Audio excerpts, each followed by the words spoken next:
Bilbilee amma fayyadamaa jirtu Android yoo ta'e seetingii nama si agarsiisu kana bilbila kee irratti on ta'ee yoo jiraate ammaan tana of godhi. Sababni isaas bilbila kee irratti seetingii nama si agarsiisu kun on yoo ta'ee jiraate bilbilli kee vaayirasii garaagaraa akkasumas maalwarii garaagaraatiin akka sooshaal miidiyaan kee hatamuuf sababa kan ta'u keessaa isa tokko.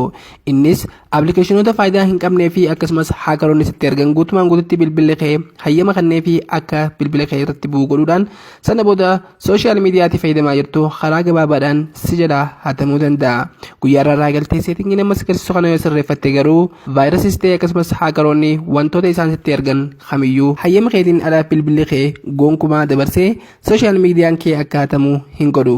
Seetingii kana sirreeffachuudhaaf jalqaba irratti gad harkisuudhaan seetingii bilbila keessanii ni seentu.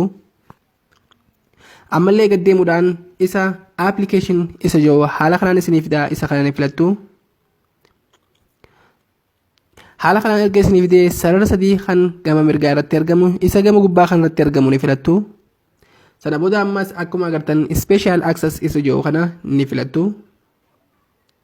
Haala kanaan erga isiniif fidee ammallee maal gootu gaddeemuudhaan install unknown application isa jiru kana ni filattu.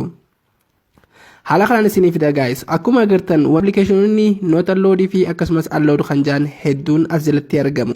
Warri not allowed jiru kun ammoo hayyama keessaniin ala vaayirasiin kamiyyuu akka hin seenne hayyamuu dhorkudha. Isa allowed jiru kun akkuma agartan kiroomoon kiyya ammoo isa allowed jiru qaba. Kana jechuun vaayirasiin akkasumas haakaroonni liinkii isaan natti ergan akkasumas aappilikeeshinii garaagaraa seeraan ala natti dhufu guutumaan guututti bilbilli kiyya automaatikaalii akka daawunlood godhu taasisa. Kana booda sooshaal miidiyaan kiyya kamuu na ilaa haak ta'uu mala. Kanaaf seetingii kana isa allowed jiru kana filachuudhaan wanta kana guutumaan guututti firraa cuftu. Kana booda bilbilli keessan haakaroota maalwarii akkasumas vaayirasii garaagaraa bilbila keessan irratti deemu kamiyyuu hayyama keessaniin ala gonkumaa hin dabarsu jechuudha. Mee namoonni seetingiin kun bilbila keessan irratti on ta'ee jiraate immoo komentii irratti na beeksisaa. Barnoota dabalataaf ammoo follow.